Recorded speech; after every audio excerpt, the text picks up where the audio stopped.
Hi, folks. This is Brian with Sierra Bravo and Target. If you're in the Birmingham, Alabama area, we're going to be hosting a 2-day self-defense workshop focused on women. This workshop is going to be January 25th and 26th down in Alabaster, Alabama. There'll be a link below in the information. So I'm really excited to team up with a full-time martial arts instructor and USCCA instructor named Misty Hall out of the Atlanta area.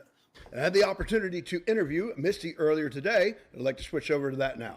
My name is Misty Hall. I am a 7th degree black belt in Taekwondo, and I have been training in the martial arts, Taekwondo and Jiu-Jitsu. Taekwondo for over 40 years and Jiu-Jitsu going on 7 years now.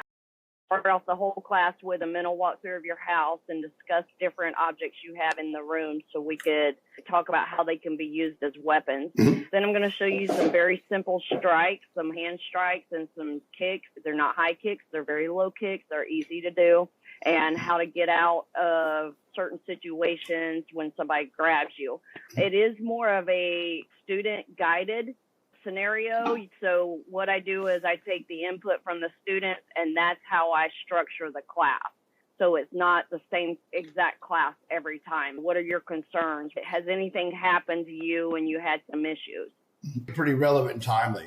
You're from the Atlanta area, certainly no stranger to violent crime. Birmingham, our area, has had quite a few incidents. This last year was one of the worst years on record for violent crime. There's also been a couple of delivery drivers that were assaulted and murdered in the last few weeks. I've been watching a lot of the chatter around people I know in the area. There's a lot of folks that are really concerned about that. And again, I've known a number of women who have said, hey, I drive for DoorDash, or I travel, I'm downtown for school or work.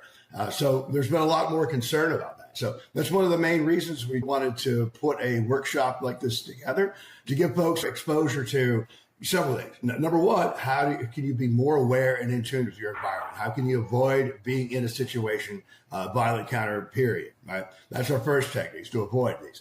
Second is to know the right things that you can do to address them, whether you're armed or unarmed. The third, you and I have talked about, is really to just give the students an opportunity to explore what some of their options are so they can come up with what they feel is the right defense strategy for them. Misty, for your portion of the class, what should folks expect to need to bring? They need to wear comfortable clothes and comfortable shoes. Please don't come in your high heels unless you want specific training in that. You also need to bring something to take notes, like a notebook, pen, pencil, writing stick, whatever. And these are things that I have found, if you jot them down, you tend to retain them better than just going on your memory. Great suggestion. So remember, it's going to be January 25th and 26th in Alabaster, Alabama. There'll be a link below with all the information.